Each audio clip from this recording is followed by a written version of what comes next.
এদেরকে যদি টাইগার বলা হয় তাহলে টাইগারেরও অপমান করা হবে। আরবের শেখরা বিলেইদের ছবি তুলে নিয়ে গেল।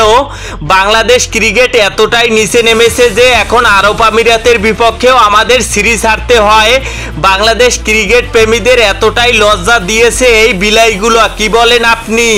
লজ্জা লজ্জা, বাংলাদেশ ক্রিকেট প্রেমীদের লজ্জা লাগলেও বাংলাদেশের ক্রিকেটারদের লজ্জা লাগে না। সে কারণে আরব আমিরাতের বিপক্ষে 2-1 সিরিজ হেরেছে। প্রথম ম্যাচ জিতলেও পরের 2টা ম্যাচ হেরে সিরিজ হেরেছে বাংলাদেশ। বর্তমানে এশিয়ার সবচাইতে দুর্বল দলে পরিণত হয়েছে বাংলাদেশ। এটা আপনি মানেন বা না মানেন।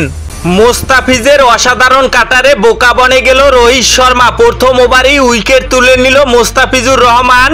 প্রথম ওভারে 3 রান দিয়ে রোহিত শর্মার উইকেট পেয়েছে তিনি। মোস্তাফিজের কাটারের ধার আবারও বেড়েছে। আজকে মুম্বাই ইন্ডিয়ান্সের বিপক্ষে দুর্দান্ত বোলিং করেছে মোস্তাফিজ। 4 ওভারে 30 রান খরচায় নিয়েছে একটি উইকেট। আরও উইকেট পেতে পারতেন তিনি, কিন্তু ক্যাচ মিস হওয়ার কারণে আর উইকেট পাওয়া হয়নি। কিন্তু ম্যাচে সবচাইতে কিপ্টে বোলিং করেছেন তিনি।